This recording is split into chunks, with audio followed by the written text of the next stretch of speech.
अस्सलाम वालेकुम। तो ये वीडियो होने वाली है part 2 of multibagger stock. Part 1 में मैंने आपको कोहाट टेक्सटाइल मिल्स का बताया था, तो अगर आपने वो वीडियो नहीं देखी है तो आप चैनल पे जाके वो वीडियो भी देख सकते हैं। उसमें मैंने रीज़न बताया था कि क्यों मुझे ऐसा लगता है कि कोहाट टेक्सटाइल मिल्स आपको इस साल काफ़ी अच्छा परफॉर्म करके दे सकता है। तो इस वीडियो में भी मैं आपको एक ऐसे स्टॉक के बारे में बताने जा रहा हूँ मुझे ऐसा लगता है कि काफ़ी अच्छा रिटर्न दे सकता है इस एक साल में। मेरे ख्याल से ये 40-50% आपको रिटर्न दे सकता है इस साल में, लेकिन जैसे कि इसके साथ हाई रिटर्न इन्वॉल्व है तो इसके साथ हाई रिस्क भी इन्वॉल्व है। तो इन कंपनीज में इन्वेस्ट करने से पहले आपको अपनी खुद भी रिसर्च करनी चाहिए कि क्या ये कंपनी इतनी अच्छी है कि मैं इनमें इन्वेस्ट करूं या फिर नहीं।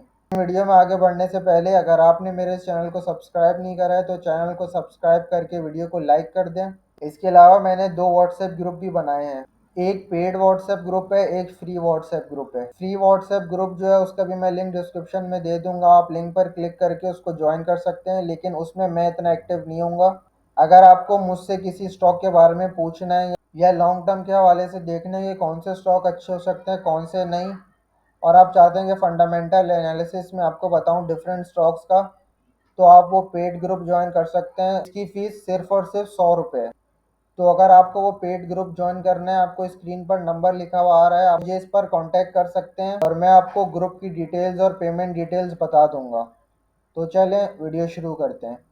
तो ये जो दूसरा स्टॉक है मुझे ऐसा लगता है जो काफ़ी अच्छा परफॉर्म कर सकता है इस साल, वो है गनी ग्लोबल ग्लास लिमिटेड। इसका जो टिकर सिंबल है वो ट्रिपल GL है, क्योंकि गनी ग्लोबल ग्लास की काफ़ी सारी कंपनीज जो है पाकिस्तान स्टॉक एक्सचेंज पे लिस्टेड हैं। Ghani glass, Ghani chemical, Ghani value glass, काफ़ी सारी जो है गनी वालों की कंपनीज जो है पाकिस्तान स्टॉक एक्सचेंज पे लिस्टेड है। अच्छा, गनी ग्लोबल ग्लास लिमिटेड जो है ये प्रोड्यूस करती है जो आपके दवाइयों और इंजेक्शंस में जो ग्लास की ट्यूब्स इस्तेमाल होती हैं, वो गनी ग्लोबल ग्लास लिमिटेड जो है प्रोड्यूस करती है। इसके अलावा ये है अब इन्होंने एक्सपोर्ट भी शुरू कर दी है। तो ये कंपनी अपनी सेल्स को काफ़ी अच्छे से डाइवर्सिफाई कर रही है लोकल और एक्सपोर्ट पे। इससे पहले भी ये मैंने इसमें काफ़ी ज़्यादा वीडियोस बनाई थी जब ये इसका शेयर्स काफ़ी कम पे था, तो मैंने जब भी बताया था कंपनी के शेयर को ले लें, कंपनी आपको अच्छा रिटर्न देगी। पहले 6 रुपये पे था, फिर इसने 9 रुपये का टॉप मारा, फिर ये गिर गिर के 7, 7.5 पर आया। उसके बाद ये फिर अब 9 रुपये पे चला गया। तो ये मैंने काफ़ी दफ़ा कहा था कि कंपनी के शेयर को ले लें, ये आपको ये अच्छा रिटर्न दे सकता है। कंपनी का अगर हम पीई रेशियो देख रहे हैं, यानी प्राइस टू अर्निंग रेशियो, तो वो 9.24 है। थोड़ा सा कंपनी का पीई रेशियो हाई है, लेकिन ग्लास के जो सेक्टर है इसमें पीई रेशियो वैसे भी अगर हम देखें तो थोड़ा सा हाई होता है। नीचे आके आप जो है हाफ ईयर के रिजल्ट्स देखते हैं और मैं आपको बताता हूँ कि क्यों मुझे ऐसा लगता है कि कंपनी का जो है ये साल काफ़ी अच्छा हो सकता है और ये आपको काफ़ी अच्छा जो है साल रिटर्न दे सकती है। तो ये जो है कंपनी के जो प्रोडक्ट्स हैं, कंपनी ने जो मेंशन करे हुए हैं, ये सारे जो हैं कंपनी के प्रोडक्ट्स हैं जो कंपनी सेल करती है। अब इनके आगे जो है सबसे पहले डायरेक्टर्स रिपोर्ट पढ़ते हैं, उसके बाद इनकी जो है हम प्रॉफिट स्टेटमेंट देखेंगे कंपनी ने कैसा परफॉर्म करा, और मैं एंड में आपको रीज़न बताऊंगा कि क्यों मुझे ऐसा लगता है मल्टी बैगर स्टॉक हो सकती है। तो सबसे पहले अगर कंपनी की हम डायरेक्टर्स रिपोर्ट में पढ़ें तो कंपनी बता रही है कि कंपनी की जो नेट सेल्स है वो 1.3 बिलियन की थी इस दफ़ा, जो कि पिछले साल इसी क्वार्टर में 1.2 बिलियन की थी, यानी कंपनी की जो है नेट सेल्स अच्छी इंक्रीज़ हुई है। इसके अलावा कंपनी बता रही है कि कंपनी का ग्रॉस प्रॉफिट भी इंक्रीज़ हुआ है। 376 मिलियन के कंपनी का ग्रॉस प्रॉफिट हो गया और पिछले साल के हाफ ईयर में 288 मिलियन का था। कंपनी अपनी दूसरी कॉस्ट के बारे में इसमें बता रही है और कंपनी का डायरेक्ट मैं प्रॉफिट बताऊंगा। कंपनी ने जो प्रॉफिट बता रही है कि कंपनी बता रही है कि जो प्रॉफिट आफ्टर टैक्स था वो 164 मिलियन का था इस हाफ ईयर में, और पिछले साल के इसी हाफ ईयर में 65 मिलियन का। तो यानी आप इंक्रीज देख सकते हैं, ऑलमोस्ट 2.5 टाइम्स जो है कंपनी ने अपना प्रॉफिट आफ्टर टैक्स इंक्रीज करा है।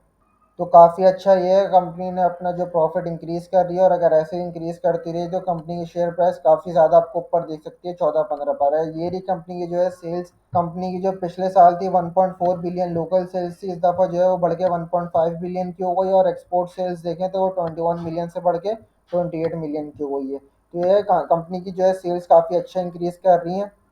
लेकिन ये जो है ग्रॉस सेल्स थी, इसके बाद ये इसमें से जो आपका डिस्काउंट और आपका जो टैक्स है और फेडरल एक्साइज ड्यूटी है वो काट कूट के जो है कंपनी की जो नेट सेल्स बची वो 1.3 बिलियन की बची थी, और जो पिछले साल थी वो 1.2 बिलियन थी हाफ ईयर में। इसके अलावा कंपनी का ग्रॉस प्रॉफिट काफ़ी अच्छा इंक्रीज करा है, 288 मिलियन से कंपनी का ग्रॉस प्रॉफिट इंक्रीज करके 375 मिलियन का हुआ है, और कंपनी ने जो है अपनी डिस्ट्रीब्यूशन कॉस्ट को है मेंटेन करा है, 12 मिलियन से कम होकर 11 मिलियन की हुई है। तो यानी कंपनी ने काफ़ी अच्छा कंट्रोल करा है अपनी कॉस्ट में, और एडमिनिस्ट्रेटिव कॉस्ट भी देख लें तो 51 मिलियन से कम होकर 47 मिलियन की हुई है।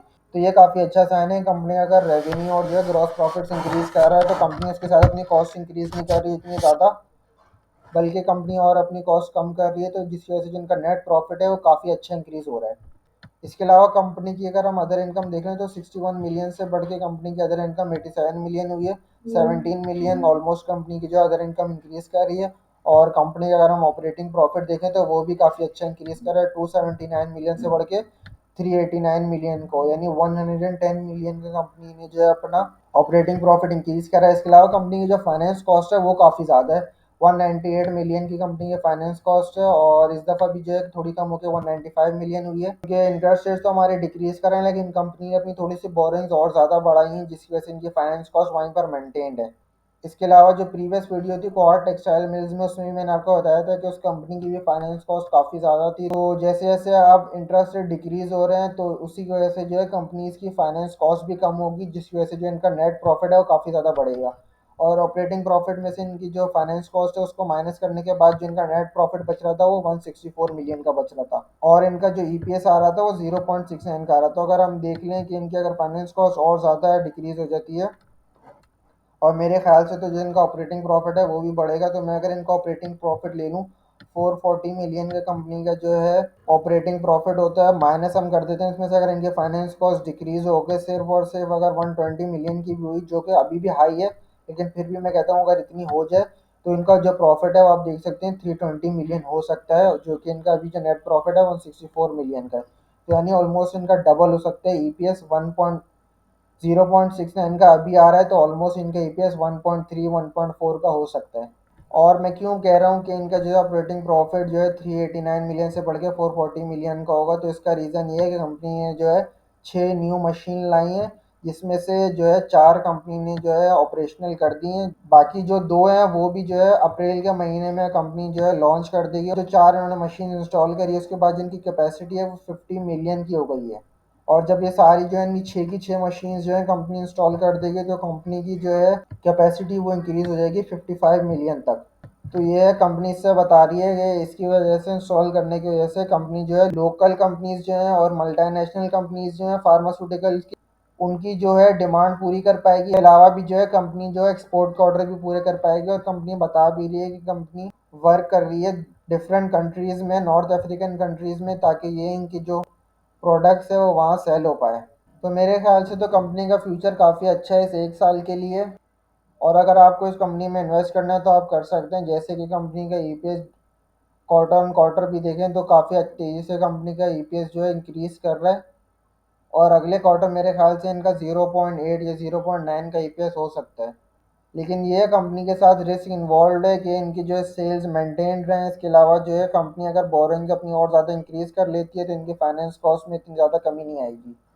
तो ये था मेरा analysis Ghani global glass limited पे। लेकिन अगर आपको इस कंपनी में इन्वेस्ट करना है तो आपको खुद अपनी पहले रिसर्च करनी चाहिए और फिर इस कंपनी में इन्वेस्ट करें, क्योंकि ये दो जो कंपनी है ये काफ़ी ज़्यादा इनमें रिस्क इन्वॉल्व है। बाकी उम्मीद है आपको हमारी ये वीडियो अच्छी लगी होगी, और ऐसी मज़ीद वीडियोज़ देखने के लिए चैनल को सब्सक्राइब करके वीडियो को लाइक करें।